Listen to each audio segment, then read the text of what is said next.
കഴിഞ്ഞ രാത്രി നമ്മൾ തുടങ്ങി വെച്ച വിഷയം, ദൈവത്തിന് നമ്മോട് എന്തോ ഉണ്ട്? സ്നേഹം ഉണ്ട്. അതുകൊണ്ടാണ് ദൈവം ആ സ്നേഹത്തിൻ്റെ ആഴം വെളിപ്പെടുത്തിയത്. ആ ആഴം എവിടെ വരെ അതിന് ദൈർഘ്യമുണ്ട് എന്ന് നമുക്ക് ആ വാക്യത്തിൽ കാണാം. ഒന്ന് ക്രൂശോളം, അല്ലെങ്കിൽ കാൽവറിയോളം. കർത്താവിന്, ദൈവത്തിന് നമ്മളോട് എന്തോ ഉണ്ട്? സ്നേഹം ഉണ്ട്. നമ്മൾ ഒറ്റപ്പെട്ടവരല്ല, നമ്മൾ അനാഥരല്ല, ആർക്കും വേണ്ടാത്തവരല്ല. നമ്മൾ ഈ ലോകത്തിൽ ആർക്കും നമ്മളെ വേണ്ടായെങ്കിലും റൈറ്റ്, ദൈവത്തിന് നമ്മളെ എന്ത് ചെയ്യണം? വേണം. അതുകൊണ്ട് ദൈവം ഇന്ന് രാത്രിയിലും ആവർത്തിച്ച് പറയുന്നു, ഞാൻ സ്നേഹമാണ്, എൻ്റെ സ്നേഹത്തിൽ നിങ്ങൾ വസിക്കുക. എന്തിനാണ് ദൈവം നമ്മെ സ്നേഹിച്ചത്? അവിടെ നമ്മൾ ചിന്തിച്ച വിഷയം, ദൈവത്തിൻ്റെ സ്നേഹത്തിൻ്റെ അടയാളമായിരുന്നു ക്രിസ്തു. അപ്പോൾ ആ സ്നേഹം പ്രദർശിപ്പിക്കാൻ ക്രിസ്തുവിനെ നമുക്ക് എന്ത് ചെയ്തു? തന്നു. ക്രിസ്തുവിൻ്റെ രക്തം. ഞാൻ ഇന്നലെ രാത്രി ഒരു കാര്യം ഓർപ്പിച്ചു. ഒരു പെങ്കൊച്ചും ഒരു ചെറുക്കനും തമ്മിൽ ഇഷ്ടപ്പെട്ട അവരുടെ കല്യാണം നടക്കും. അപ്പോൾ നമ്മുടെ നാട്ടു രീതി അനുസരിച്ച് നിയമവിരുദ്ധമാണെങ്കിലും പെണ്ണിൻ്റെ വീട്ടുകാർ ചെറുക്കന് എന്തോ കൊടുക്കും? സ്ത്രീധനം കൊടുക്കും. അതിൻ്റെ പേരാ സ്ത്രീധനം. ആ സ്ത്രീധനം കൊടുത്ത് ആ പെണ്ണിനെ വാങ്ങുന്നത് പോലെ, അല്ലെങ്കിൽ ആ പെണ്ണിനോട് പങ്കാളികളാകുന്നത് പോലെ, ഈ ലോകത്തിൽ യേശു തൻ്റെ രക്തം മുഴുവനും ഒഴുക്കി സ്ത്രീധനം കൊടുത്ത് നമ്മളെ വിലയ്ക്ക് വാങ്ങി. Hello, praise the Lord. അതെന്ത് ചെയ്തു? വിലയ്ക്ക് വാങ്ങി. അപ്പോൾ കർത്താവ് കൊടുത്ത വിലയാണ് നമ്മുടെ സ്നേഹം. നമ്മോടുള്ള സ്നേഹത്തിൻ്റെ വിലയാണ്. എന്താ കൊടുത്തത്? ഫ്രിഡ്ജ് കൊടുത്തോ? സൈക്കിൾ കൊടുത്തോ? ഇല്ല. എന്താ കൊടുത്തേ? രക്തം കൊടുത്തു. ഒന്ന് പറഞ്ഞേ, രക്തം കൊടുത്തു. രക്തം കൊടുത്തു വിലയ്ക്ക് വാങ്ങിയ ഒരു കൂട്ടം ആളുകളാണ് തിരുസഭ, അല്ലെങ്കിൽ നാം ഓരോരുത്തരും. ആമേൻ. ഒരു കാര്യം കൂടെ പറഞ്ഞു. കുറേനക്കാരനായ ശീമോൻ ക്രൂശ് എടുത്തു. ക്രൂശിൽ പെട്ട യേശുവിൻ്റെ രക്തം എവിടെ പതിച്ചു? ക്രൂശിൽ പതിച്ചു. ആ ക്രൂശ് എടുത്ത കുറേനക്കാരനായ ശീമോൻ്റെ ദേഹത്ത് പതിച്ചു. കുറേനക്കാരനായ ശീമോൻ്റെ ശരീരത്തിൽ പതിച്ച ആ രക്തം കൊണ്ട് ശീമോന് വീട്ടിൽ ചെന്നു. വീട്ടിൽ ചെന്നപ്പോൾ ഭാര്യ ചോദിച്ചു, എന്താ നിങ്ങളുടെ ശരീരത്തിൽ മുഴുവനും ബ്ലഡ്, ഇതെന്തോ പറ്റി? അപ്പം ന്യായമായൊരു ചോദ്യം, ബൈബിളിൽ വാക്യമില്ല, ന്യായമായൊരു ചോദ്യം, ആരാ നിങ്ങളെ വെട്ടിയേ? ശീമോൻ പറഞ്ഞൊരു പദമാണ്, ബൈബിളിൽ ഇല്ല, ചിന്തകൻ പറഞ്ഞതാണ്. ശീമോൻ പറഞ്ഞ വാക്ക്, എന്നെ ആരും വെട്ടിയില്ല കുഞ്ഞെ, മറ്റൊരുത്തൻ വെട്ടേറ്റു, അവൻ്റെ രക്തം എൻ്റെ മേൽ വന്നു. മനസ്സിലായോ? മറ്റൊരുത്തൻ വെട്ടേറ്റു, അവൻ്റെ രക്തം, അവൻ്റെ രക്തം, അതാണ് സഭ. സഭ 4 ചുവരല്ല, 8 ചുവരല്ല. സഭ രക്തത്താൽ വീണ്ടെടുക്കപ്പെട്ടവരുടെ കൂട്ടമാ. ആമേൻ. 22-ാം ദിവസം പരിശുദ്ധാത്മാവ് രക്തത്താൽ വീണ്ടെടുക്കപ്പെട്ട ഒരു കൂട്ടം ആളുകളെയാ ആലയത്തിനകത്ത് കൊണ്ടുവന്നിരുത്തിയിരിക്കുന്നത്. നിങ്ങൾ സാധാരണക്കാരല്ല. ഞാൻ ഇന്നലെ രാത്രി ഒരു കാര്യം കൊണ്ട് ഓർപ്പിച്ചു. വചനത്തെ പിശാച് കൈകാര്യം ചെയ്യും, പക്ഷെ രക്തത്തിൻ്റെ മുമ്പിൽ പിശാച് ഓടും. ഹലോ, വചനത്തെ പിശാച് എന്ത് ചെയ്യും? ബാവച്ച കൈകാര്യം ചെയ്യും. യേശു 40 ദിവസം ഉപവാസം കഴിഞ്ഞ് എഴുന്നേറ്റപ്പോൾ പിശാച് വചനം വെച്ചാണ് യേശുവിനെ കൈകാര്യം ചെയ്യാൻ നോക്കിയത്. നിന്റെ വചനത്തിൽ ഇല്ലയോ എന്ന് പറഞ്ഞ്. പക്ഷേ യേശുവിൻ്റെ രക്തത്തിൽ പിശാച് ഓടും. അങ്ങനെങ്കിൽ ഈ ഇരിക്കുന്ന ഇത്രയും പേര് യേശുവിൻ്റെ രക്തത്തിൻ്റെ കൂട്ടവകാശികളാണെങ്കിൽ, നിങ്ങളെ കണ്ടാൽ, എന്നെ കണ്ടാൽ പിശാച് അടുത്തു വരിക അല്ല ചെയ്യുന്നത്, ഓടിപ്പോകും. കുറിവാക്യം മനസ്സിലായോ? എന്തോ കുറിവാക്യം? ദൈവത്തിന്, പിശാചിന്, എന്നാൽ അവ നിന്നെ വിട്ട്. അപ്പൊ ക്രിസ്തുവിൻ്റെ രക്തം നമ്മുടെ മേലുണ്ടെങ്കിൽ ആരോടും? പഴയ നിയമത്തിൽ കട്ടളക്കാലുമേലും കുറുമ്പടിമേലും 2 വയസ്സിന് താഴെയുള്ള ഒരു ഒരു ആട്ടിൻകുട്ടിയെ എന്ത് ചെയ്യണം? അറുത്ത് അതിൻ്റെ രക്തം ഒരു കിണ്ണത്തിലെടുത്തിട്ട് ഈസോപ്പ് തണ്ട് കെട്ടി ചതച്ച് അതിനകത്ത് മുക്കി കട്ടളക്കാലുമേലും കുറുമ്പടിമേലും എന്ത് ചെയ്യുക? പുരട്ടുക. ഞാൻ ആ വായിച്ചിട്ട് ഞാൻ കഴിഞ്ഞ ദിവസം ആ ഭാഗം വായിച്ചായിരുന്നേ. അപ്പം ഞാൻ ഇങ്ങനെ ചിന്തിച്ചു, ഒരു കൺഫ്യൂഷൻ എനിക്കുണ്ടായി. എന്തിനാ ഈ 2 വയസ്സെന്ന് പറയുന്നത്?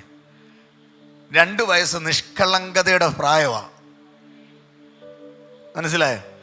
അതുകൊണ്ടല്ലേ പറയുന്നത് 5 വയസ്സ് വരെ ഒരു കുട്ടി മരിച്ചാൽ അങ്ങ് പൊക്കോളൂ. അപ്പോൾ പള്ളിക്കാരൊക്കെ പറഞ്ഞു കേട്ടിട്ടില്ലേ, കൂതാശയൊന്നും ചെയ്യണ്ട അങ്ങ് 5 വയസ്സ് വരെ. ഇന്നോ മുട്ടയെന്ന് വലിയുന്നവൻ പൂത്തില്ല, ഇന്നത്തെ കാര്യമല്ല പറയുന്നത്. 5 വയസ്സ് വരെ നിഷ്കളങ്കതയുടെ ഒരു പ്രായമാണ്.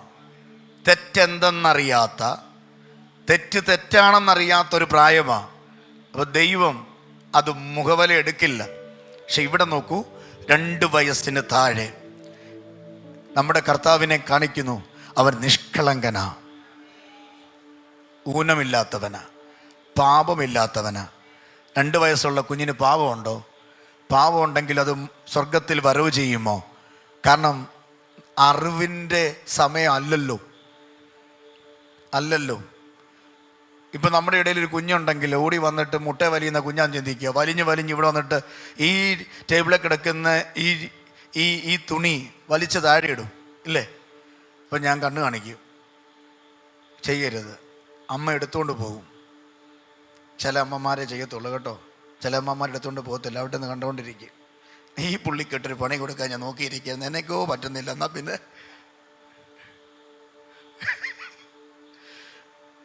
ആ അമ്മ എടുത്തുകൊണ്ട് പോകും. അവിടെ ചെന്ന് പറയും, മോനെ ചെയ്യരുത്, തെറ്റാണ്. ആ കൊച്ചിന് വല്ലതും അറിയാവും. അമ്മ താഴെ ഇറക്കി വിട്ടോ പിന്നെയും വരും. അവനൊരു സന്തോഷമാണ്. ഇത് സ്വർഗം കണക്കിടുവോ? അതാ 2 വയസ്സിന് താഴെ. ആ രക്തം കട്ടളക്കാലുമേലും കുറുമ്പടിമേലും പുരട്ടിയപ്പോൾ അവിടുത്തെ റിസൾട്ട് എന്താ പറ? കൊട്ടാരം മുതൽ കുടില് വരെ മരണദൂതൻ കയറി ഇറങ്ങി നടന്നപ്പോൾ രക്തത്തിൻ്റെ അടയാളമുള്ള മിസ്രൈമിൻ്റെ പാളയത്തിന് കിടക്കുന്ന രക്തത്തിന് അടയാളമുള്ള എബ്രായ കുടുംബത്തിൽ ജയത്തിൻ്റെയും ഉല്ലാസത്തിൻ്റെയും ഘോഷം ഉയർന്നു വന്നെന്ന്. തൊട്ട് ഫ്രണ്ടിൽ, ബാക്കിൽ, സൈഡിൽ താമസിക്കുന്ന മിസ്രൈമിൻ്റെ വീട്ടിൽ അയ്യോ പോയേ എന്ന് പറഞ്ഞ് നിലവിളിക്കുമ്പോൾ രക്തത്തിൻ്റെ അടയാളമുള്ളവന്റെ വീട്ടിൽ ആരാധന വെളിപ്പെട്ടെന്ന്. അവിടെ മരണപ്പാട്ട് പാടിയില്ല, നെഞ്ചത്തടിയില്ല, പുറപ്പാടാണ്. എങ്ങനെ ആര കെട്ടി ചേരുപ്പിട്ട് വടി പിടിച്ച് കയ്പ് ചിരിയോടുകൂടെ ഇറച്ചി ഭക്ഷിച്ചെന്ന്. ഹലോ, ചില കയ്പ് ചീര തിന്നേണ്ടി വരുമ്പോൾ ഭാരപ്പെടരുത്. കർത്താവ് പറഞ്ഞില്ല, ഈ പാനപാത്രം എന്നിൽ നിന്ന് എന്ത് ചെയ്യുക? ചില കയ്പ് ചീര കുടിക്കേണ്ടി വന്നാലും തിന്നേണ്ടി വന്നാലും എന്ത് ചെയ്യരുത്? പുറകോട്ട് പോകരുത്. കുഞ്ഞെ, നിനക്കൊരു പുറപ്പാടുള്ളത് കൊണ്ടാണ് എന്നും നിന്നെ ഈ കൊട്ടാരത്തിൻ്റെ വളപ്പിൽ ഒരു അടിമയെ പോലെ കിടത്താൻ ദൈവം ആഗ്രഹിക്കുന്നില്ല. 22-ാം ദിവസം ദൈവത്തിൻ്റെ ആത്മാവിൽ ഞാൻ രാത്രി പറയാ, എന്നും നിന്നെ ഇങ്ങനെ കിടത്തത്തില്ല, ഈ അടിമ വീട്ടിൽ കിടത്തത്തില്ല, ഈ ചാട്ടകളുടെ അടി വാങ്ങിക്കാൻ ദൈവം അനുവദിക്കത്തില്ല, ഇങ്ങനെ നിലവിളിച്ച് കിടക്കാൻ ദൈവം അനുവദിക്കത്തില്ല. 2 വയസ്സിന് താഴെയുള്ള ആൺകുഞ്ഞുങ്ങളെ കൊല്ലാൻ എന്നും ദൈവം അനുവദിക്കത്തില്ല. കാരണം ഹോരേബിൽ ഇറങ്ങി വന്ന മോശയുടെ ദൈവം പറയുകയാ, അവന്റെ കഷ്ടത ഞാൻ കണ്ടു, അവരുടെ നിലവിളി ഞാൻ കേട്ടിരിക്കുന്നു. 23-ാം ദിവസം ഉപവസിക്കുന്ന അല്ലെങ്കിൽ പ്രാർത്ഥിക്കുന്ന നിങ്ങളോട് പറയാ, നിങ്ങളുടെ കഷ്ടത കാണുന്നൊരു ദൈവമുണ്ട്.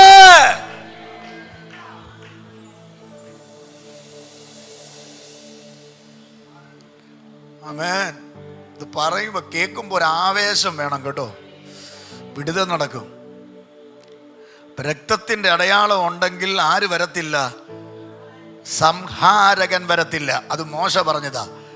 പക്ഷെ യാക്കോ പറയാ, സാത്താൻ ഓടുവെന്ന്.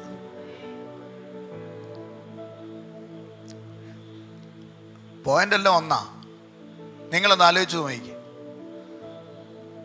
മിസ്രൈമിന്റെ കൊട്ടാരം മുതൽ കുടില് വരെ എരുത്തിലും ആടിനെ കെട്ടിയെടുത്തു, പശുവിനെ കെട്ടിയെടുത്തു, കുതിരയെ കെട്ടിയെടുത്തു,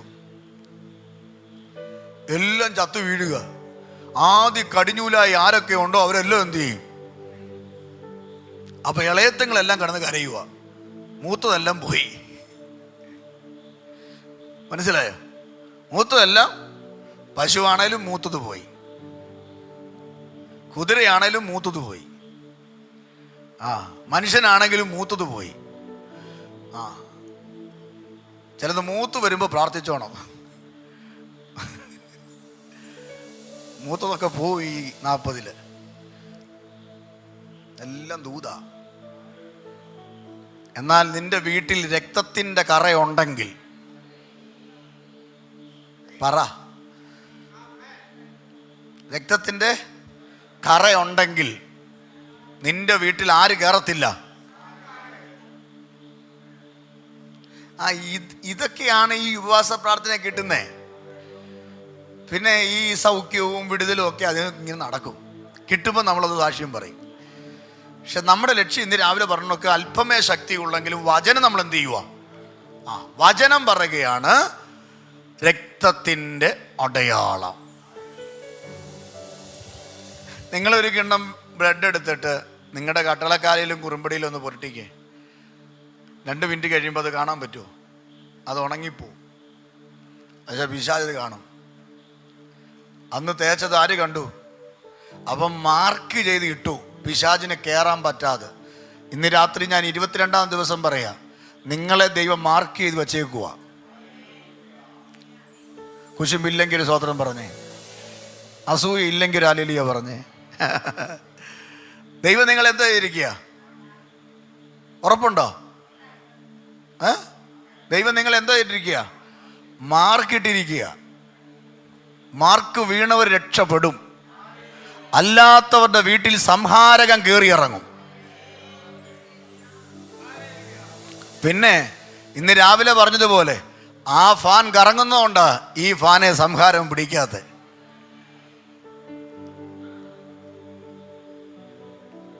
അപ്പൊ സാത്താനോട് എതിർക്കണമെങ്കിൽ എന്തോ വേണം? യേശുവിൻ്റെ രക്തം വേണം. അതിനാണ് പിതാവ് തൻ്റെ പുത്രനെ ആദരിയാതെ കാൽവറിയിലേക്ക് കൊണ്ടുപോയി അവസാനത്തുള്ളി രക്തം എന്ത് ചെയ്തത്? ഒഴുക്കിയത്. ഞാൻ ആ ഭാഗത്തുനിന്ന് മാറുകയാണ്. ഒന്നുകൂടെ ഞാൻ പറയാം, മറ്റൊരു ഭാഗം. എന്തിനാണ് കർത്താവ് ഇത് ചെയ്തത്, അല്ലെങ്കിൽ ദൈവം ഇത് ചെയ്തത്? പുത്രനെ തകർത്തത്, രക്തം ഒഴുക്കിയത് എന്തിനാണ്? ആ വാക്യത്തിൽ കിടപ്പുണ്ട്, കാൺമീൻ നാം ദൈവമക്കളെന്ന്. അപ്പം എന്തിനാ? നമ്മൾ ദൈവമക്കൾ ആകുവാനാണ് ക്രിസ്തു ക്രൂശിൽ എന്ത് ചെയ്തത്? മരിച്ചത്. ഇന്ന് രാത്രി ലൈവിൽ കേൾക്കുന്നവരോടും നിങ്ങളോടും ഞാൻ ഒരിക്കൽ കൂടെ പറയുകയാ, യേശു മരിച്ചത് പള്ളി പണിയാനല്ല. യേശു മരിച്ചത് ക്രിസ്ത്യാനിറ്റി ഉണ്ടാക്കിയെടുക്കാനല്ല. യേശു മരിച്ചത് നിന്നെ ദൈവത്തിൻ്റെ മകനായി മകളാക്കി തീർക്കാനാ. ഒറ്റ ലക്ഷ്യം. സ്തോത്രം. അപ്പോൾ യേശുവിൻ്റെ അടുക്കൽ വന്നാൽ നമ്മൾ ആരായി മാറും? ദൈവത്തിൻ്റെ മക്കളായി മാറും. ഇവിടെ ഈ യോഹന്നാൻ്റെ ലേഖനം ഞാൻ രാവിലെ കഴിഞ്ഞ ദിവസം ഓർപ്പിച്ചു. 3 ലേഖനങ്ങളുണ്ട്. 1 യോഹന്നാൻ, 2 യോഹന്നാൻ, 3 യോഹന്നാൻ. അപ്പോൾ തന്നെ ഈ യോഹന്നാൻ അപ്പോസ്തലനാണ്. ഈ യോഹന്നാൻ ശലോമയുടെ മകനാണ്. കുടുംബ പശ്ചാത്തലം മത്സ്യബന്ധനങ്ങളിൽ പോകുന്ന ഒരു വ്യക്തിയാണ്. ഈ യോഹന്നാൻ യേശുവിൻ്റെ അരിമ ശിഷ്യനായി മാറി. ഈ 3 ലേഖനങ്ങൾ മാത്രമല്ല യോഹന്നാൻ എഴുതിയത്. 4 സുവിശേഷങ്ങൾക്കകത്തുള്ള സുവിശേഷവും 1 യോഹന്നാൻ, അത് ഈ യോഹന്നാൻ എഴുതി. അവിടം കൊണ്ടും തീരുന്നില്ല.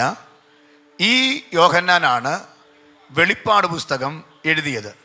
എന്ന് വെച്ചാൽ പുതിയ നിയമത്തിലെ എഴുത്തുകാരിൽ ധാരാളം പുസ്തകങ്ങൾ, ഏതാണ്ട് 17 പുസ്തകങ്ങൾ എഴുതിയത് അപ്പോസ്തലനായ പൗലോസാണെങ്കിൽ 2ാം സ്ഥാനത്ത് ഈ യോഹന്നാൻ നിൽക്കുകയാണ്.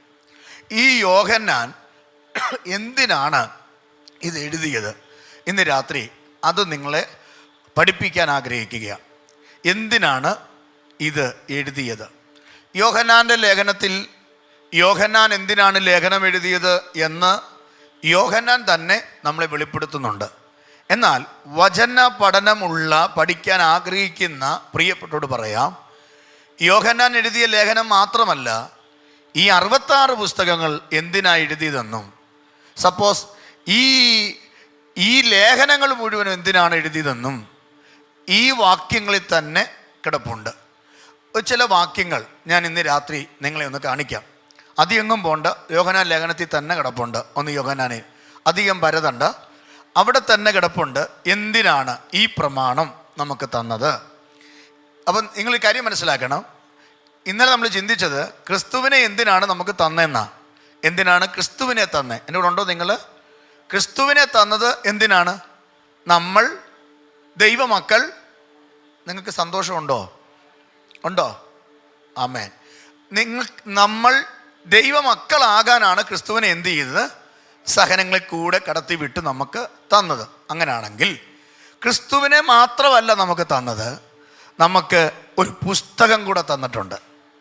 ഹലോ, കർത്താവ് നമുക്ക് ദൈവം നമുക്ക് എന്തെല്ലാം തന്നിട്ടുണ്ടെന്നറിയാമോ? ദൈവം ആദ്യം നമുക്ക് എല്ലാ നന്മകളും തന്നു. അതിനുശേഷം നന്മ അനുഭവിച്ചപ്പോൾ ദൈവത്തെ വിട്ട് നമ്മൾ എന്ത് ചെയ്തു? അങ്ങ് പോയി.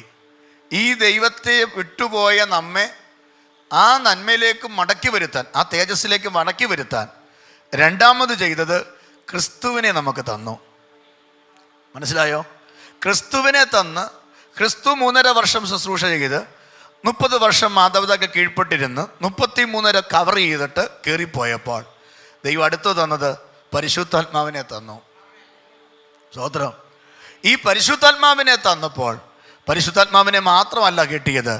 യോഹന്നാൻ 1 പറയുന്നു, ആദിയിൽ വചനമുണ്ടായിരുന്നു, വചനം ദൈവത്തോടു കൂടെയായിരുന്നു, വചനം ദൈവമായിരുന്നു. വചനം നമുക്ക് തന്നു.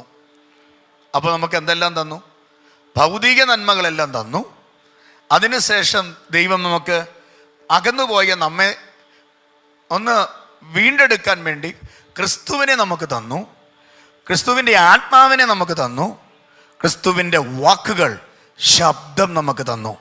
ആ ശബ്ദം, ആ വാക്കാണ് വേർഡ് ഓഫ് ഗോഡ്, ദൈവത്തിൻ്റെ വചനം. ദൈവത്തിൻ്റെ വചനം എന്തിനാ? എല്ലാ മതസ്ഥർക്കും പുസ്തകങ്ങളുണ്ട്. ഒരു മുസ്ലിം സഹോദരൻ്റെ കയ്യിൽ എന്തോ ഉണ്ട്? ഖുറാനുണ്ട്. ഒരു ഹിന്ദു സഹോദരൻ്റെ കയ്യിൽ എന്തോ ഉണ്ട്? രാമായണമുണ്ട്.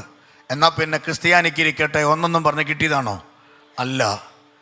അങ്ങനെ ഒരു മതഗ്രന്ഥമല്ല ഈ പുസ്തകം. അങ്ങനെയാണെങ്കിൽ ഈ പുസ്തകം എന്താണ്? ഒന്ന് നോക്കാം. ആ 1 യോഹന്നാൻ്റെ ലേഖനത്തിൽ 2-ാം അധ്യായം അതിൻ്റെ 12-ാമത്തെ വാക്യം ഒന്ന് വായിച്ചേ. മൈക്കിൽ കൂടെ ഒന്ന് വായിക്കണേ.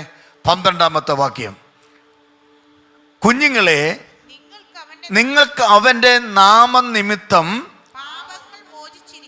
പാപം മോചിച്ചിരിക്കയാൽ.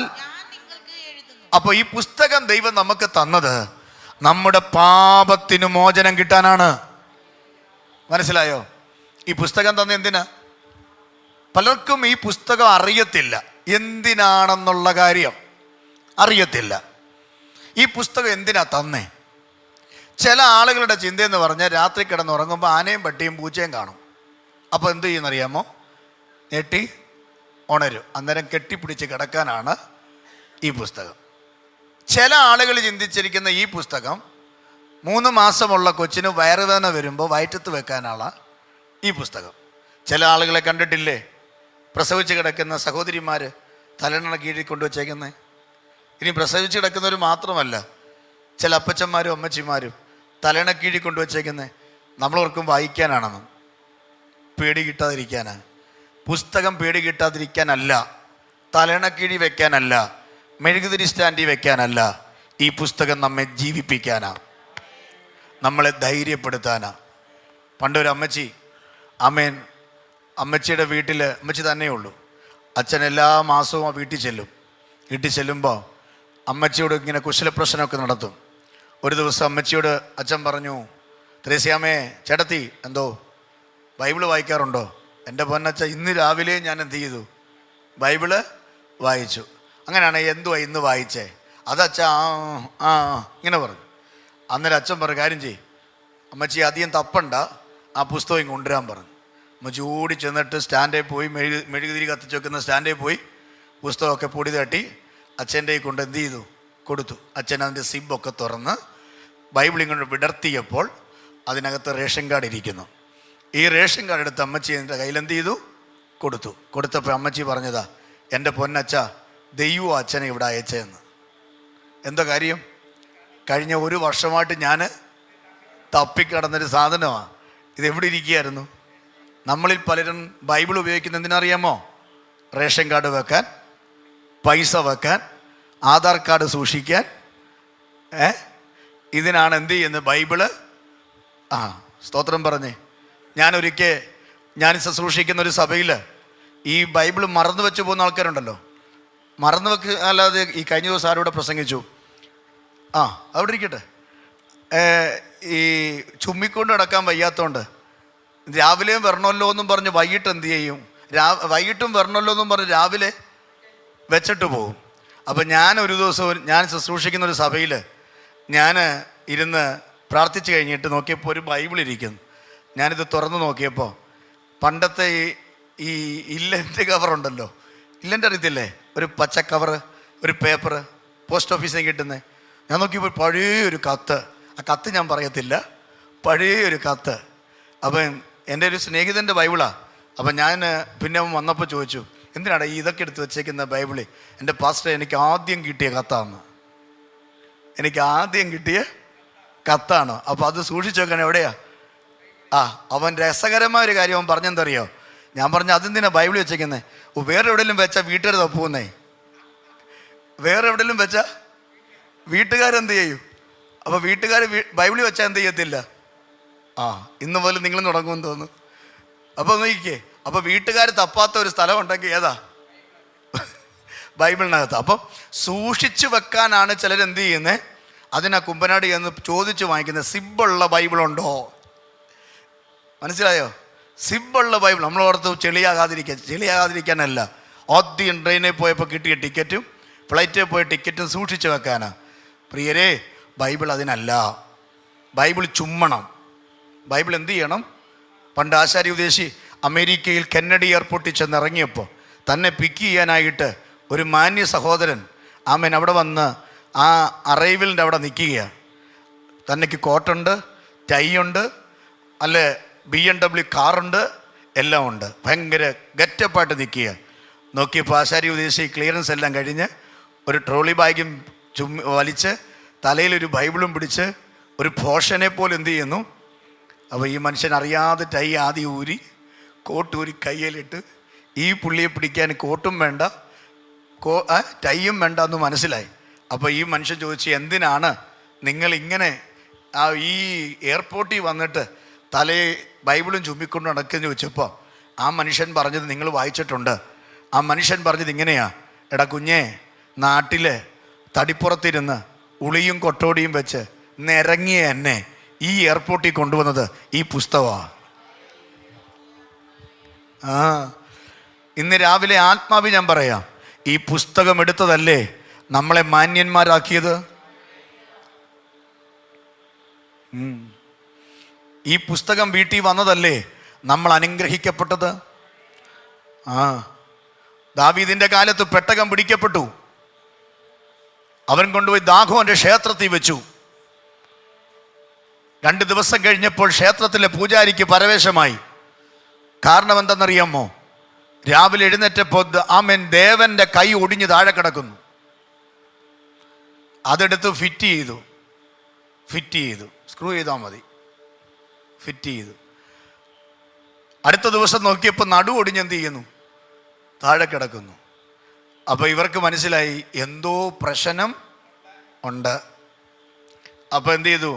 പ്രശ്നം നോക്കുന്നവരെ വിളിച്ചു. നമ്മൾ കണ്ടിട്ടില്ലേ പ്രശ്നം നോക്കുന്നവരെ? നമ്മുടെ ഇടയിലും ഉണ്ട്. 6 മാസം കൂടി ഇരിക്കുമ്പം ട്രെയിനിൽ കയറി പോത്തില്ലേ? എന്തിനാ? പ്രശ്നം നോക്കാൻ. എന്തുകൊണ്ടാണ് കടം വരുന്നേ? കടം വരുന്ന ഒറ്റ കാര്യമേ ഉള്ളൂ, കർത്താവിനെ നീ അറിയേണ്ടതുപോലെ അറിയാത്തതുകൊണ്ട്. പ്രശ്നം നോക്കിയപ്പോൾ ആ തീക്കകത്ത് അവൻ്റെ ദേവൻ വെളിപ്പെട്ടിട്ട് പറഞ്ഞു, ഇവിടെ ഒരു പെട്ടി ഇരിപ്പുണ്ട്, എത്രയും പെട്ടെന്ന് എവിടുന്ന് എടുത്തോ അവിടെ കൊണ്ടുപോയി എന്ത് ചെയ്യണം? ഇത് അകത്തിരിക്കുന്നിടത്തോളം കാലം നിന്റെ ദേവൻ എന്തോ ഉണ്ടാവും? കേടുണ്ടാവും. ഈ പെട്ടി ഇവിടെ വെക്കാൻ പാടില്ല. അപ്പോൾ എന്ത് ചെയ്തു? ശത്രുക്കൾ ആളുകളെ വിളിച്ചിട്ട് പറഞ്ഞു, നിങ്ങളുടെ ഒരു പെട്ടിയുണ്ട്, അത് കൊണ്ടുപോക്കും, പെട്ടി കൊണ്ടുപോക്കും. കാരണം ഇവിടെ ഇരിക്കണത്തോളം കാലം എൻ്റെ ദേവൻ നടുപിടിച്ച് താഴെ എന്ത് ചെയ്യുക? വീഴുക. പെട്ടി കൊണ്ടുപോക്കും. അപ്പോൾ എന്ത് ചെയ്തു? പുരോഹിതന്മാരുടെ ഗ്രൂപ്പിനകത്ത് അറിവ് കിട്ടി. ഇവർ തീരുമാനിച്ചു, ദൈവത്തിൻ്റെ പെട്ടകമല്ലേ, അതുകൊണ്ട് അങ്ങനെ ഇങ്ങനെയൊന്നും കൊണ്ടുവരണ്ട, നമുക്ക് ആരും കയറാത്ത ഒരു വണ്ടി, ആരും കയറാത്ത ഒരു കാളവണ്ടി. അന്നത്തെ കാലത്ത് ബെൻസ്, ചെറിയ കാറൊന്നുമല്ല, ബെൻസ്. അന്നത്തെ കാലത്ത്, ഇപ്പോഴത്തെ ബെൻസ് വന്നപ്പോഴല്ലേ അത് ബെൻസ് അല്ലാതെ പോയേ. അന്ന് ബെൻസ് ആയിരുന്നു. അന്ന് പണ്ടൊക്കെ നമ്മുടെ വീട്ടിൽ ഒരു കാളവണ്ടി ഉണ്ടെന്ന് പറഞ്ഞാൽ എന്നാ വെയിറ്റ് അല്ലേ? കാളവണ്ടി ഞങ്ങളുടെ നാട്ടിലുണ്ട്. കാളവണ്ടി അച്ഛനെന്ന് അറിയുന്നത്, കളിയാക്കൊന്നുമല്ല. അന്നത്തെ ഭയങ്കര പേരാ. ഇപ്പം പുള്ളിക്ക് നാണം കേടായിരിക്കും, മരിച്ചുപോയി കാണും. അപ്പോൾ കാളവണ്ടി ഉണ്ടെന്ന് പറഞ്ഞാൽ ഭയങ്കര വിലയാണ്. അപ്പം ഇവരെല്ലാം കൂടെ, പുരോഹിതന്മാരെല്ലാം കൂടെ തീരുമാനിച്ചു, നമുക്ക് പെട്ടകം കൊണ്ടുവരാം. എന്നാൽ അത് കിട്ടിയല്ലോ സന്തോഷത്തോടെ. പച്ച കാളവണ്ടി 2 കാളയും വെച്ച് കെട്ടി ദാഹോൻ്റെ ക്ഷേത്രത്തിൽ ചെന്നിട്ട് പറഞ്ഞു, ഇവിടെ നിന്നൊരു കോള് വന്നായിരുന്നു അരമനയിൽ, ഞങ്ങളാ വിളിച്ചേ, അതിങ്ങ് തരാമോ? അതുകൊണ്ട് അവിടെ ഇരിപ്പുണ്ടെന്ന് പറഞ്ഞു. നോക്കിയപ്പോൾ വലിയ രൂപഭംഗിയൊന്നുമില്ല, അവിടെ ഇവിടെയൊക്കെ ചളങ്ങിയിട്ടുണ്ട്. ഇവന്മാർ കൊണ്ടുവന്നതല്ലേ, നിറമൊക്കെ മങ്ങിയിട്ടുണ്ട്. എടുത്തുകൊണ്ട് പൊക്കോളാൻ പറഞ്ഞു. ഇപ്പോൾ അണ്ണന്മാരെല്ലാം കൂടെ കൂടി ഊസായുടെ നേതൃത്വത്തിൽ ഈ പെട്ടകം എടുത്ത് എവിടെ വെച്ചു? കാളവണ്ടിയെ വെച്ചു. എന്നിട്ട് കാളവണ്ടി ഓടിക്കാൻ ഒരു പുരോഹിതൻ ചാടിക്കയറി. നിങ്ങൾ നോക്കി, ഊസ പുറകിലിരിപ്പുണ്ട്. കുറേ കഴിഞ്ഞപ്പോൾ കാള പച്ചലയും പുല്ലും എല്ലാം കണ്ടപ്പോൾ കാളയ്ക്ക് പെട്ടകം വല്ല വിഷയമാണോ? കാള എങ്ങോട്ട് പോയി? പെട്ടകം വരുമ്പോൾ പുല്ല് തേടി പോകല്ല.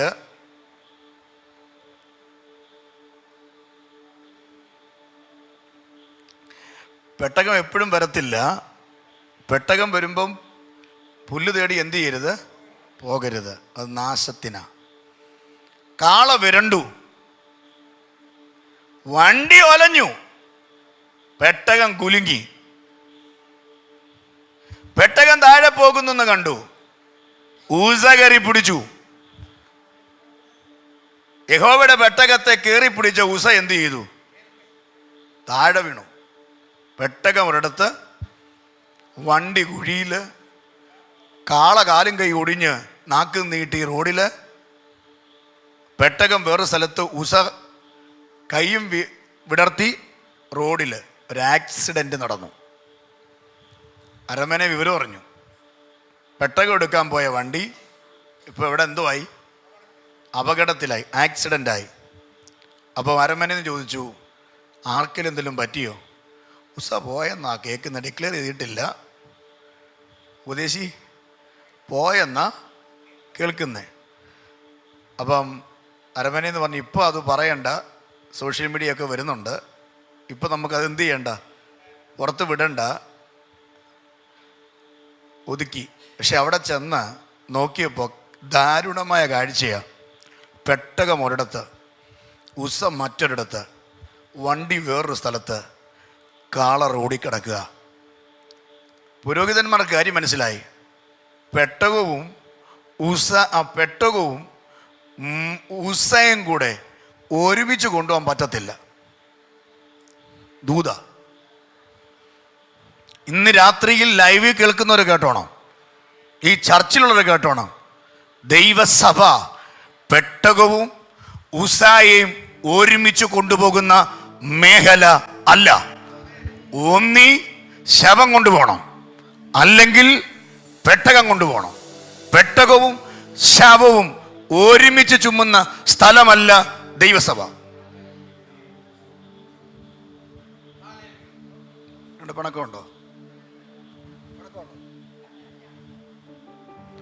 22-ാം തീയതിയിലെ മെസ്സേജ് ഇതാ.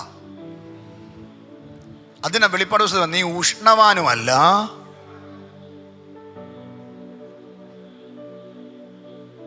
ഒന്നീ നീ ആരായിരിക്കണം? ഉഷ്ണവാൻ. അല്ലെങ്കിൽ നീ ആരായിരിക്കണം? വ്യാഖ്യാനിക്കുക. ഒന്നീ നീ ദൈവ പൈതലായിരിക്കണം, അല്ലെങ്കിൽ നീ ജഡികനായിരിക്കണം. ഇത് രണ്ടും കൂടെ എടുക്കാൻ പറ്റത്തില്ല.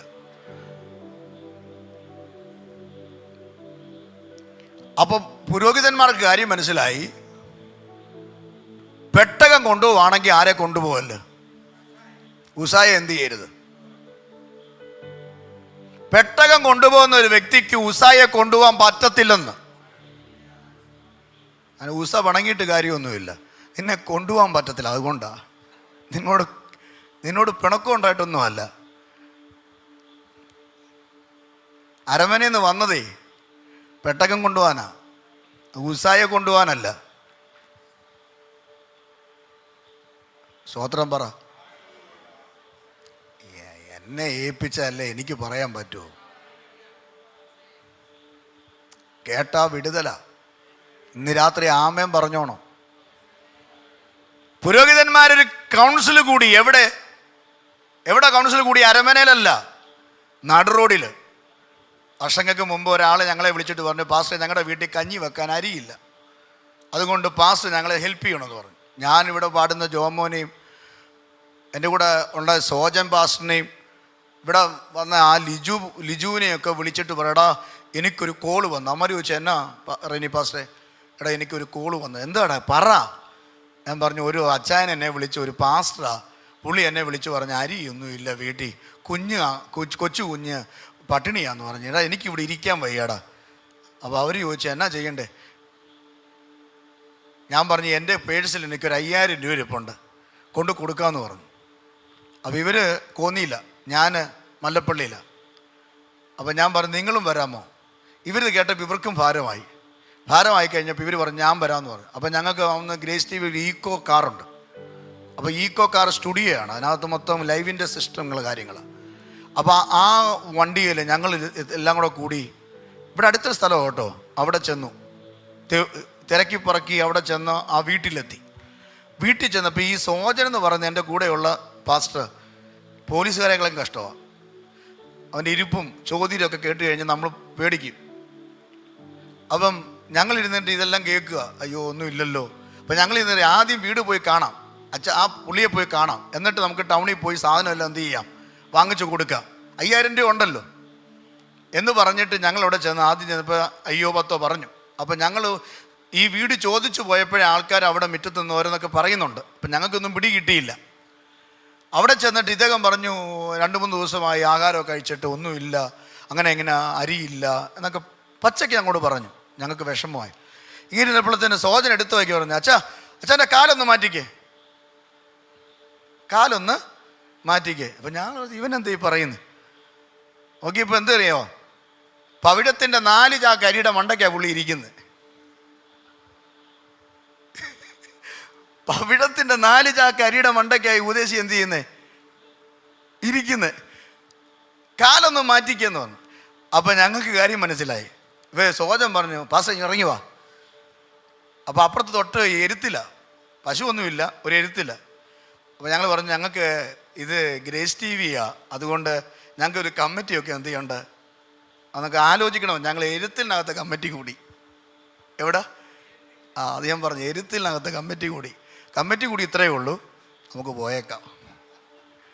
ഞങ്ങൾ പിന്നെ ടൗണിൽ വന്നിട്ട് നല്ല കുഴിമന്തിയൊക്കെ കഴിച്ചിട്ട് ഞങ്ങളങ്ങ് പോയി. ഇവിടെ നോക്കിക്കേ, പുരോഹിതന്മാരെവിടെയാ കമ്മിറ്റി കൂടിയേ? നടുറോടി. എന്താ കമ്മിറ്റി കൂടിയേ? ഒന്നീ നമുക്ക് ശവം കൊണ്ടുപോകാം, അല്ലെങ്കിൽ പെട്ടകം കൊണ്ടുപോകാം. ഒരുത്തൻ പറഞ്ഞു ശവം കൊണ്ടുപോകാം, മറ്റൊരുത്തളെ പറഞ്ഞു പെട്ടകം കൊണ്ടുപോകാം. അപ്പോൾ ഒരു മൂപ്പനായ ഒരു പുരോഹിതൻ പറഞ്ഞു ഇത് രണ്ടും കൂടെ കൊണ്ടുപോകാൻ പറ്റത്തില്ല, ഒന്നിലേതെങ്കിലും ഒന്ന് എന്ത് ചെയ്യാം, കൊണ്ടുപോകാം. ഒന്ന് ഇങ്ങോട്ട് നോക്കിയേ, ഏതെങ്കിലും ഒന്ന് കൊണ്ടുപോകാം. അപ്പം ഉപദേശിമാർ ഇവർ പറഞ്ഞു നമുക്ക് പെട്ടകം അങ്ങനെ വഴി ഇട്ടിട്ട് പോകാൻ പറ്റത്തില്ല, ഇത് യഹോവയുടെ പെട്ടകമാണ്, ദാഹോനെ വിറപ്പിച്ച പെട്ടകമാണ്, ഇത് വഴിയിലിട്ടിട്ട് എന്ത് ചെയ്യാൻ പറ്റത്തില്ല.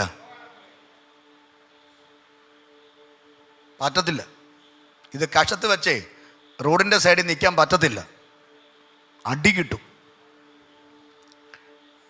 സ്തോത്രം പറഞ്ഞേ. അപ്പോൾ എന്ത് ചെയ്യണം? ശവം കൊണ്ടുപോകണം. കാരണം മണിക്കൂർ കഴിയുമ്പോൾ ഇത് നാറും. മണിക്കൂർ കഴിയുമ്പോഴേ എന്തോ നാറും?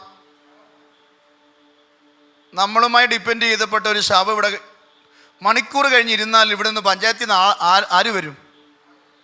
പിന്നെ പോലീസ് വന്നു, പിന്നെ കോടതി ഇടപെട്ടു, പിന്നെ ഉദ്ദേശി രാവിലെ പോയിട്ട് എവിടെ പോകണം? കോടതിയിൽ പോകണം. കാരണം ശവം അങ്ങനെ ഇട്ട് പോകാൻ. അപ്പോൾ അവരൊരു കാര്യം തീരുമാനിച്ചു. നടുറോഡിലെ കൗൺസിലാണ്, AC-ക്കകത്തുന്ന കൗൺസിലല്ല, നടുറോഡിലെ കൗൺസിലാണ്. അവസാനം ഫൈനലൊരു തീരുമാനം, എന്തോ രണ്ടുകൂടെ കൊണ്ടുപോകാൻ പറ്റത്തില്ല, അടി കിട്ടും. ഊസ ഇപ്പോൾ പോയേ ഉള്ളൂ, നമ്മളും തിരിച്ചവിടെ എത്തും, നമുക്കൊരു പ്രതീക്ഷയും ഇല്ല. അതുകൊണ്ടൊരു തീരുമാനമെടുത്തു. ഫൈനൽ എന്താ അറിയാമോ? പെട്ടി കൊണ്ടുപോകുക, പെട്ടകം കൊണ്ടുപോകുക, അല്ല ശവം കൊണ്ടുപോകുക. അപ്പോൾ പെട്ടകോ ഇവിടെ എവിടെയെങ്കിലും നമുക്ക് എന്ത് ചെയ്യാം? അങ്ങനെ ഇരിക്കുമ്പോൾ ഒരു പുരോഹിതൻ നോക്കിയപ്പോൾ വീടിൻ്റെ മുകളിലൊരു വീട്, ഈ റോഡിൻ്റെ മുകളിലൊരു വീട്. എൻ്റെ ഭാഷയിൽ പറയുക, ബൈബിളിലില്ല, എൻ്റെ ചിന്തയ്ക്ക് അനുയോജ്യമായ രീതിയിൽ പറയുക, ഓല കൊണ്ടൊരു വേഞ്ഞൊരു വീട്, കൊച്ചു വീട്. പുരോഹിതൻ പറഞ്ഞതുകൊണ്ട് ആ വീട്ടിൽ വെക്കാം. അപ്പം മറ്റൊരു പുരോഹിതൻ പറഞ്ഞു, ചോദിക്ക്, ഇതോടൊട്ടൊന്ന് വെച്ചോട്ടെ. രണ്ട് പുരോഹിതന്മാർ ഈ ഈടി കയറി മേളിൽ കയറി. അവിടെ ചെന്ന് ചോദിക്കുന്നത്, ഇനി നിങ്ങൾ എൻ്റെ കൂടെ വരണേ. അത് പറഞ്ഞ് പ്രാർത്ഥിക്കാൻ പോവാ. അവിടെ ചെന്നിട്ട് ചോദിച്ചു, ഇവിടെ ആരുമില്ലേ? ഇവിടെ ആരുമില്ലേ? ഈ ശബ്ദം കേട്ടുകൊണ്ട് എന്ത് ചെയ്യുന്നറിയാമോ? ആ വീടിനകത്തു നിന്ന് ഒരു ആൻറ്റി ഇറങ്ങി വരിക. കണ്ണെല്ലാം കുഴിഞ്ഞ, കവിളെല്ലാം ഒട്ടിയ വയറുമായി ഒരു തവിയും പിടിച്ച് അടുക്കളയിൽ നിന്ന് ഇറങ്ങി വരുന്ന ഒരു ആൻറ്റി. ചോദിച്ചൊരു ചോദ്യം, ആരാ? ഇവിടെ ഒരു ആക്സിഡന്റ് നടന്ന അറിഞ്ഞായിരുന്നോ? കേട്ടായിരുന്നു. അവരുടെ ആൾക്കാരാ. ആയിക്കോട്ടെ, എന്നാ വേണം? ഞങ്ങളുടെ കയ്യിലൊരു പെട്ടിയുണ്ട്, അതിവിടെ ഒന്ന് വെച്ചോട്ടെ, ശവം കൊണ്ടുപോയി മറവ് ചെയ്തിട്ട് തിരിച്ചു വരാം, അതുവരെ ഇവിടെ ഒന്ന് വെച്ചോട്ടെ. ഇത് പറഞ്ഞുകൊണ്ടിരിക്കുമ്പോഴാ പണ്ടത്തെ വള്ളി നിക്കറുള്ള നിക്കർ കണ്ടുണ്ടോ? ആ, നിക്കറും പിന്നെ വള്ളി, ഇങ്ങനെ ഒരു നിക്കറും വള്ളി ഇട്ടുകൊണ്ട് രണ്ട് പിള്ളേർ വീടിൻ്റെ പുറകിൽ നിന്ന് ബ്രന്ന് പറഞ്ഞ് വണ്ടി ഓടിച്ചു വരുന്നു. കളിസ്ഥലത്തായിരുന്നു. അവർ ചോദിച്ചു, എന്നാ അമ്മ ഈ ആൻറ്റി ചെയ്തെന്നറിയോ? അവിടെ കിടന്ന പഴംതുണിയും കൊച്ചുങ്ങളുടെ ടോയും എല്ലാം കൂടെ കാലുകൊണ്ട് നീക്കിയിട്ട് പറഞ്ഞു, ഇവിടെ വെച്ചു. പുരോഹിതന്മാർ പറഞ്ഞു, ഞങ്ങൾ എടുത്തോളാം കേട്ടോ, ഒരു കുഴപ്പമില്ല, അവിടെ വെച്ചോ. ആൻറ്റി മക്കളെ നോക്കി പറഞ്ഞു, മക്കളെ, അങ്കിൾമാരുടെ പെട്ടിയാ, തൊടരുത്.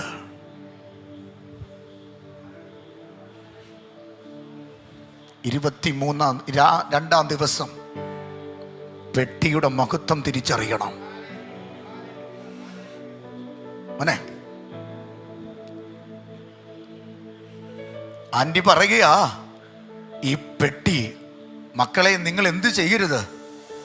ആ കാലുകൊണ്ട് ആൻറ്റി പഴംതുണികളും പിള്ളേരുടെ ചട്ടിയും കറിയും കളിക്കുന്ന ചിരട്ടയും വള്ളിയൊക്കെ നീക്കിയിട്ട് പറഞ്ഞു, ഇവിടെ വെച്ചു. കാരണം കൊച്ചു വീടാ.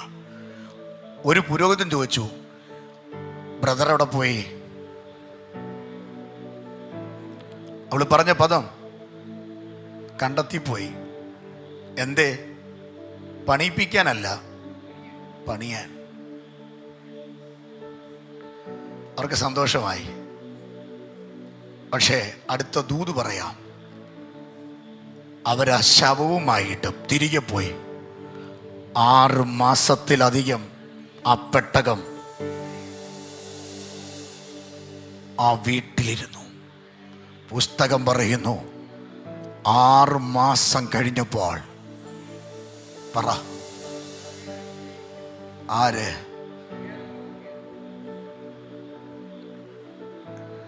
നീ അറിയാതെ യോഗ്യതയില്ലാത്ത നിന്റെ വീട്ടിൽ ഈ പെട്ടകം വന്നതാ നിന്റെ അനുഗ്രഹം. ചുമ്മണോ വേണ്ടേ?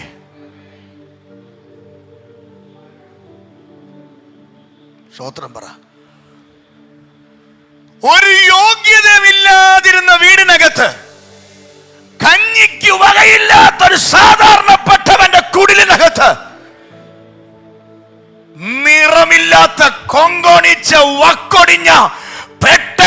അദൃശ്യ കയറി വന്നത്. ഭക്തന്റെ തലമുറ അനുഗ്രഹിക്കപ്പെട്ടത്. ഇന്ന് രാത്രി ആത്മാവി പറയാ, ചില ആക്സിഡന്റുകൾ അത് പന്നലല്ല, നിന്റെ നന്മയ്ക്കാണ്.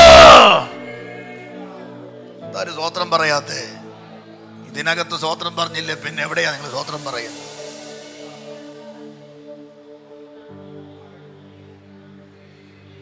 ചുമ്മിക്കോ, നല്ലത് ചുമ്മിക്കോ. പോക്കറ്റ് ഇടുന്നതല്ല ചുമ്മണ്ടേ, ഇച്ചിരി കനത്തി ഇരിക്കട്ടെന്നേ. പെണ്ണുമ്പിള്ളയുടെ കൊടുക്കരുത്, നീ കൊണ്ടുപോക്കൂടി, ഞാൻ അവിടെ വരുമ്പോൾ ഗേറ്റ് വരുമ്പോൾ തന്നാ മതി. അച്ഛാ നാശവാ. ചുമ്മിക്കൂ. ഇത് ചുമ്മിയവരെ ദൈവം വെറുതെ വിട്ടിട്ടില്ല. ഭക്തന്റെ വീട്ടിൽ എന്തോ കയറി. നിങ്ങൾ ചിന്തിക്കുന്നോ നിങ്ങളുടെ മക്കൾ അമേരിക്കയിൽ നിന്നും ഗൾഫിൽ നിന്നും കാനഡയിൽ നിന്നും അയച്ചു തന്ന ഡോളറിന്റെ കനത്തിലാണ് നിങ്ങൾ ഇരിക്കുന്നതെന്ന്? നിങ്ങൾ ചിന്തിക്കുന്നു നിങ്ങളുടെ കുഞ്ഞുങ്ങൾ പഠിച്ചു മിടുക്കരായത് കൊണ്ടാ പാസ്സായെന്ന്? നിങ്ങൾ ചിന്തിക്കുന്നു നിങ്ങളുടെ കുഞ്ഞുങ്ങൾക്ക് കഴിവുള്ളത് കൊണ്ടാണ്, ലാംഗ്വേജ് ഉള്ളത് കൊണ്ടാണ്, സർട്ടിഫിക്കറ്റ് ഉള്ളത് കൊണ്ടാണ് ജോലി കിട്ടിയെന്ന്? No no no no no. നാം അറിയാതെ നമ്മുടെ വീട്ടിൽ ഈ പെട്ടകം വന്നതാ. ഞാനും നീ ഇങ്ങനെ ആകാൻ കാരണം അതിനപ്പുറത്തൊന്നുമില്ലച്ചാ. ഇന്ന് രാത്രി ആത്മാവി പറയാ, ഇത് ഹല്ലേലൂയ പരപ്രേരണയാലല്ല, സന്തോഷത്തോടെ ചുമ്മിക്കോ. ഇത് 4 പേരുടെ മുമ്പിൽ നെഞ്ചത്ത് ചേർത്ത് വെച്ചോ. ഇന്ന് രാത്രി ആത്മാവി പറയാ, പരസ്യമായിട്ട് നീ കർത്താവിനെ ഉയർത്താൻ റെഡിയാണെങ്കിൽ പരസ്യമായിട്ട് ദൈവത്തിനെ മാനിച്ചിരിക്കും. ഓ ആമേൻ, ആമേൻ, ആമേൻ. ആമേൻ പറ, ആമേൻ പറ. ആ വീടിന്റെ ദാരിദ്ര്യം മാറിയെന്ന് 6 മാസം കൊണ്ട് ആ വീടിന്റെ അവസ്ഥയ്ക്ക് എന്തോ പറ്റി? ഇന്ന് രാത്രി ആത്മാവി പറയാ, സന്തോഷത്തോടെ ചുമ്മുന്നവന്റെ വീട് അനുഗ്രഹിക്കപ്പെടും, സന്തതി അനുഗ്രഹിക്കപ്പെടും, ഒരു ഊനവും ഉണ്ടാകത്തില്ല. ഇന്ന് രാത്രി വചനത്തിനകത്ത് നിൽക്ക്. അതിനാണ് യോഹന്നാൻ പറഞ്ഞത്, നിങ്ങൾ പാപം ചെയ്യാതിരിക്കാൻ കുഞ്ഞുങ്ങളെ ഇത് എഴുതുന്നു. പുസ്തകം എടുത്താൽ നീ അനുഗ്രഹിക്കപ്പെടും. അപ്പൊ ഈ പുസ്തകം എടുക്കണോ? എടുക്കണം. പുസ്തകം എടുക്കണം. പുസ്തകം എടുക്കാത്ത പെന്തക്കോസ്തുകാരെ കാണുന്ന എനിക്ക് ഭയങ്കര കലിപ്പാ. പുസ്തകം എടുക്കണം. എന്തിനാന്നറിയാമോ? എന്തായാലും നാട്ടുകാർക്ക് അറിയാം നീ ആരാന്ന്, അല്ലേ? എന്തുവായാലും അമ്മാമ്മ അറിയാം, അമ്മാമ്മ ആരാ, പെന്തക്കോസ്തുകാരിയാണ്. അപ്പൊ പിന്നെ പുസ്തകം കുഴപ്പമുണ്ടോ? ചിലരുടെ പുറകെ പോണം, ഇവനോടാ പോകുന്ന അറിയണമെങ്കിൽ. ചർച്ചിന്റെ ഗേറ്റ് വരുമ്പോൾ അറിയുന്ന അങ്ങോട്ടായിരുന്നു സഹോദര. ഇന്ന് രാത്രി ഇങ്ങനെ പറയട്ടെ, വീടിൻ്റെ ഫ്രണ്ടിൽ പ്രതീക്ഷിക്കാത്ത ചിലത് നടന്നത്, ചില ഉസകൾ മരിച്ചത് നിന്റെ വീടിൻ്റെ രക്ഷയ്ക്ക് വേണ്ടിയാ. സ്തോത്രം പറ, സ്തോത്രം പറ. എൻ്റെ അപ്പൻ ഭയങ്കര പള്ളിഭക്തനായിരുന്നു, അതുപോലെ കുടിയനുമായിരുന്നു.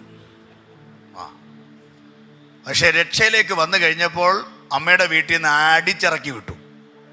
എൻ്റെ അമ്മ വീട്ടിൽ നിന്ന് ഇറങ്ങുമ്പോൾ വാ പൊത്തിക്കൊണ്ട്, ഇവരോടൊന്നും വേണ്ടണ്ട പോട്ടെന്ന് പറഞ്ഞ് ഇറങ്ങിയൊന്നുമല്ല, പല്ലൊക്കെ തകർന്ന ഇറങ്ങി. വീരപ്പനേക്കാളും മീശയുള്ള കുടുംബക്കാര്, വീരപ്പന് പിന്നെയാന്ന് തോന്നുന്നു, അതേപോണക്ക് കുടുംബക്കാര് പറഞ്ഞ് ഇവനെ ആരും വീട്ടിൽ കയറ്റി കിടത്തിയ വീട് കത്തിക്കും. രക്ഷയിലേക്ക് കൊണ്ടുവന്ന പാവം പിടിച്ച 2 ദൈവദാസന്മാർ ഞങ്ങളെയും കൈക്കുഞ്ഞുങ്ങളായ ഞങ്ങളെ, എൻ്റെ അപ്പനെയും അമ്മയും കൂടെ അവരുടെ വീട്ടിൽ കൊണ്ടുപോയി. 2 ആഴ്ച കഴിഞ്ഞപ്പോൾ വീടിനകത്ത് കിടക്കണമെന്ന് ഒരു അസ്വസ്ഥത. ഇപ്പോൾ വസ്തുവുണ്ട് 5 സെൻറ്റ് സ്ഥലം. അവിടെ ചെന്ന് കവുങ്ങ് 4ആയിട്ട് കീറി ഒറ്റയില ഇട്ട് ഒറ്റമുറി ഷെഡ് പണിതു. ഒറ്റമുറി ഷെഡ് പണിതു. ഒത്തിരി വേണ്ടപ്പെട്ട കുടുംബത്തിലൊരാൾ 50-55 സെൻറ്റ് സ്ഥലത്തിൻ്റെ സകല ഓവും അടച്ചു. സകല ഓവും എന്ത് ചെയ്തു? അടച്ചു. എന്നിട്ട് ഞങ്ങളുടെ ഈ കുടിലിനകത്തോട്ട ഓവ് വേറെ വെട്ടി. ഇപ്പൊ മഴ വന്നപ്പോൾ എന്തോ സംഭവിക്കുന്നേ? വീടും നിറഞ്ഞ് അപ്പം എന്ത് ചെയ്യുന്നത്, അപ്പൻ മഴ പെയ്യുമ്പോൾ ഞങ്ങളെ കുട നിവർത്തി കട്ടിലെ പുള്ളി ആദ്യം ചമ്പരപ്പൊട്ട് വെച്ചിരിക്കും കട്ടിലേൽ. എന്നിട്ട് ഒരു കൈ കുടയും ഒരു കൈ ഞങ്ങളുമാ. അപ്പം ഈ കട്ടിലിൻ്റെ കീഴിൽ കൂടെ ഒക്കെ ഈ കപ്പലൊക്കെ പോകും. കപ്പലൊക്കെ എന്ത് ചെയ്യും? ഈ കപ്പലെന്ന് പറഞ്ഞാൽ നമുക്ക് മനസ്സിലായോ? പിഞ്ഞാണം, ചട്ടി, കാരണം ഇത് കുത്തനെ വരികയല്ലേ ഈ സാധനം. അതിനകത്ത് കിടന്നു. അവിടുന്ന് പിന്നെ ഞങ്ങൾക്ക് പ്രൊമോഷൻ കിട്ടി. 2 മുറിയുള്ള നടുക്ക് ഓല വെച്ച് മറച്ച 2 മുറിയുള്ള ഒരു വീട് കിട്ടി എന്ന് പറഞ്ഞ് ഒരു സൈഡിൽ അടുപ്പും മറു സൈഡിൽ ഒരു കൊച്ചു മുറിയും ഓലയൊക്കെ മേഞ്ഞ് ചുറ്റും ഓലയൊക്കെ കെട്ടി. അപ്പം കറണ്ട് എടുക്കാൻ വേണ്ടി പോയപ്പോഴത്തേന് ഇലക്ട്രിസിറ്റി ബോർഡുകാർ പറഞ്ഞു നിങ്ങൾക്ക് കറണ്ട് ഇല്ലെന്ന് പറഞ്ഞു. എന്താ ചോദിച്ചോ പറഞ്ഞു ഞങ്ങളുടെ സ്വന്തത്തിൽപ്പെട്ടവർ പറഞ്ഞു കൊടുക്കണ്ടെന്ന്, സ്റ്റേ. എങ്ങാണ്ടൊന്ന് കടം വാങ്ങിച്ചു കൊണ്ടുവന്ന ഈ പോസ്റ്റ് വർഷങ്ങൾ കിടന്നച്ചാ റോഡിൽ ഇവർ കറണ്ട് തരത്തില്ല. ഒരു ദിവസമാണെങ്കിൽ ഞങ്ങൾ നോക്കിയപ്പോൾ ഞങ്ങളുടെ വീടിൻ്റെ അങ്ങോട്ട് ഇറങ്ങി ചെല്ലിടത്തും അപ്പുറത്തൊരു മഞ്ഞ മുള, ഞങ്ങൾക്കൊരു പിടിയും കിട്ടുന്നില്ല. ഒരാൾ പറഞ്ഞു നിങ്ങളെ ഇവിടുന്ന് ഓടിക്കാനാന്ന് പറഞ്ഞു. എന്നാൽ കാണണം. അപ്പം പോയി പ്രാർത്ഥിച്ചു. 2ാം ദിവസം അപ്പം നല്ലൊരു കൂഴച്ചക്ക വന്നിട്ട് മുള മൊത്തം പോയി. മുള മൊത്തം ഒടിഞ്ഞു പോയെന്ന് മാത്രമല്ല, അവർ വിറ്റുപറക്കി പോയി. ദൈവം ഞങ്ങളെ അവിടെ അങ്ങ് ആദരിച്ചു. അവിടുന്ന് ഇറങ്ങിയേ. പക്ഷെ ഇന്ന് ഇങ്ങനെ ആയത് വിദ്യാഭ്യാസത്തിൻ്റെ കഴിവല്ല, കുടുംബ മഹിമയല്ല, ഈ പെട്ടകം വീട്ടിൽ വന്നതാ. ചുമ്മാ മടിക്കരുത്. ഈ പുസ്തകം എടുക്ക. ദൈവം നിന്നെ ആദരിക്കും. 22ാം ദിവസം സൗഖ്യത്തോടെ നിന്ന് പറയുകയാ, ഈ പുസ്തകത്തിന് കടക്കാത്തതൊന്നുമില്ല. ഈ പുസ്തകം നിങ്ങളുടെ വീട്ടിലുണ്ടെങ്കിൽ അത് വായിക്ക്, അത് ഗ്രഹിക്ക്, അതിൽ പറഞ്ഞിരിക്കുന്ന കാര്യം വിശ്വസിക്ക്. നിന്റെ കുടുംബം അനുഗ്രഹിക്കപ്പെടും. കണ്ണടയ്ക്കാം, പ്രാർത്ഥിക്കാം, കണ്ണടയ്ക്കാം. ഇന്ന് രാത്രിയിൽ എന്നെ കേൾക്കുന്നവരെ, ഈ പെട്ടകം നിങ്ങൾക്കില്ലെങ്കിൽ ഇന്ന് തന്നെ ഈ ഒരു പെട്ടകം നിങ്ങൾ വാങ്ങണം. ഈ പുസ്തകത്തിൽ പറഞ്ഞിരിക്കുന്ന നിങ്ങൾ കേൾക്കണം. എന്നിട്ട് ഞാനൊരു കാര്യം നിങ്ങളോട് പറയാം, യേശുവിൽ കൂടെ അല്ലാതെ ഒരു രക്ഷയുമില്ല. എന്നെ കേൾക്കുന്ന ഒത്തിരി പേരുണ്ട്. ഞാൻ ഇന്ന് രാത്രി നിങ്ങളോട് പറയാം, ആകാശത്തിൻ്റെ കീഴിൽ ഭൂമിക്ക് മീതെ രക്ഷിക്കപ്പെടാൻ ഒരേ ഒരു നാമം. ലൈവിൽ കേൾക്കുന്നവരോട് പറയാം, യേശുവിൽ വിശ്വസിക്ക്, നീയും നിന്റെ കുടുംബവും രക്ഷ പ്രാപിക്കും. നിന്റെ കുടുംബം അനുഗ്രഹിക്കപ്പെടും. ഇത് അനുഗ്രഹത്തിൻ്റെ പാതയാ. ഇന്ന് രാത്രി ആത്മാവിൽ ഇവിടെ ഇരിക്കുന്നുണ്ട് ഞാൻ പറയാ, പുസ്തകം എടുത്തത് കൊണ്ടാ നിന്റെ തലമുറയ്ക്ക് ജോലി കിട്ടിയത്. പുസ്തകം എടുത്തത് കൊണ്ട് നിന്റെ കുടുംബം അനുഗ്രഹിക്കപ്പെട്ടത്. പുസ്തകം എടുത്തത് കൊണ്ട് നിന്റെ മക്കൾ യൂറോപ്പിലേക്ക് പോയത്. പുസ്തകം എടുത്തത് കൊണ്ട് ഇന്ന് ഒരു കെട്ടുറപ്പുള്ള വീടിനകത്ത് കിടക്കുന്നത്. പുസ്തകം എടുത്തത് കൊണ്ട് നീ 3 നേരത്തിന് 4 നേരം ആഹാരം കഴിക്കുന്നത്. ഇന്ന് രാത്രി പരിശുദ്ധാത്മാവിൽ ഞാൻ പറയാ, ഈ പുസ്തകമാ എന്നെ ഇവിടെ വരെ കൊണ്ടെത്തിച്ചത്. യോഗ്യതയില്ലാത്ത രാജ്യത്ത്, യോഗ്യതയില്ലാത്ത ഹല്ലേലൂയ വീടുകളിൽ എന്നെ കൊണ്ടുപോയത് ഈ പുസ്തകമാ. ലക്ഷക്കണക്കിന് കടം വീട്ടിൽ തന്നത് ഈ പുസ്തകമാ. എൻ്റെ വീട്ടിൽ നിന്നോ എൻ്റെ വൈഫിൻ്റെ വീട്ടിൽ നിന്നോ തന്ന് ഞങ്ങളെ രക്ഷിച്ചെന്ന് പറയാൻ ഞങ്ങൾക്ക് ആരുമില്ല. പക്ഷെ ഇന്ന് രാത്രി തൻ്റെ ഇടത്തോടെ പറയാ, ഈ പുസ്തകം പ്രസംഗിച്ച എൻ്റെ ദാരിദ്ര്യം മാറ്റിയത്, എൻ്റെ കടം മാറ്റിയത്, ഇന്ന് രാത്രി നിന്നെയും വിടുവിക്കാൻ ഈ പുസ്തകത്തിന് കഴിയോ? വിളിച്ച ദൈവം വിശ്വസ്തനല്ലോ, വഴിയില്ലാലഞ്ഞു ഞാൻ അലയാനിടാ. വിളിച്ച ദൈവം വിശ്വസ്തനല്ലോ, വഴിയിൽ വലഞ്ഞു ഞാൻ അലയാനിടാ. ഓ വരികയില്ല, വലതു കൈ പിടിച്ചെന്നെ നാട്. പ്രത്യാശയുള്ളവർ ഇന്ന് രാത്രി പറഞ്ഞാട്ടെ, വരികയില്ല, അവൻ എന്നെ പിരികയില്ല.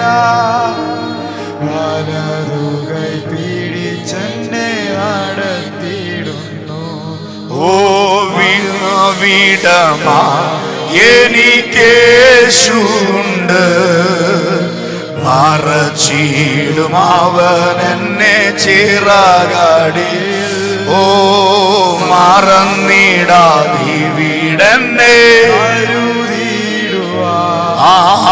മാറാതെ. കണ്ണ് നിറഞ്ഞിന്ന് രാത്രി പറ, മറവിടമാ എനിക്കേശുണ്ട്, മറച്ചിടും അവൻ ചിറകടിയിൽ. ഓ മറന്നിടാതിവിടെന്നെ